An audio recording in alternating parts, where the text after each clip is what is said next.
Yeah, firstly, from a legal standpoint, the Syrian regime, as well as the Russian forces and the Iranian also, is in an armed conflict. Therefore, targeting them is permissible.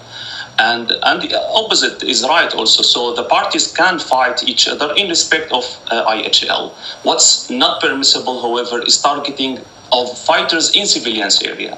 And if that targeting lead to killing or injured civilians, which is like well known as permissibility attacks in principle in international law. I think that the timing of the attack in the favor of Assad regime for several points. We don't know, first of all, who's like committed the bombing. This need like intensive types of investigation is difficult, and no one is believing what's the statement coming out of the regime. The regime is totally out of credibility. First of all, so first point from why this attack in the regime favor of the timing I'm talking about. The regime today committed a brutal massacres in Ariha in Idlib, lead to kill 12 civilians, including 3 children and their teacher. Secondly, the report which you say referred to, the Human Rights Watch report, the regime is know that this report will be published at this time.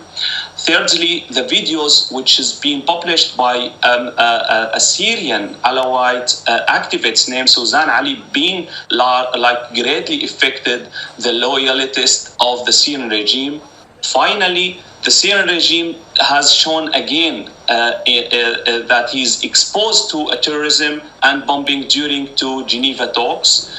I don't think that the regime is scared about the life of neither the civilians or nor the military persons, whether they are loyal or opposite. They are all tools for staying in power. And obstacles the regime want to use them to prevent any type of change to democratic rule. So in conclusion, what I wanted to say, there will be no stability in Syria while the regime is still exists. And I think Syria will never move toward like stability and democracy while we are the regime create these obstacles against the transitional justice movement in Geneva. The regime is not going to be defeated militarily, but like the stand against the regime, like opposite this regime due to like intensive committing crimes against humanity. We are seeing the Human Rights Watch report and then the report that will prevent any political connection with the regime. So these statistics will remain the same.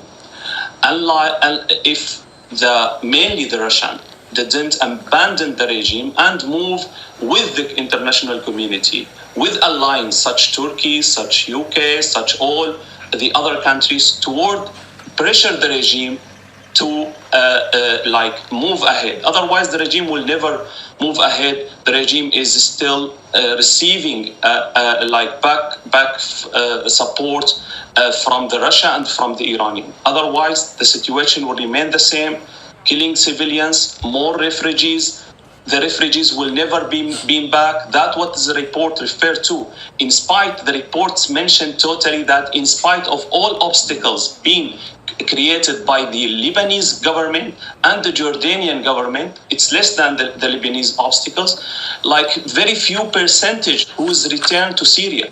So that's very clear, actually. So 13 millions will remain displaced. Half of them, 7 millions, we are talking about being refugees. Yeah, the report confirmed that what is the refugees being subjected to different scale of and types of violations, which is like some of those violations amount to be crimes against humanity. We are talking about torture in systematic way, and also we are talking about forced disappearance.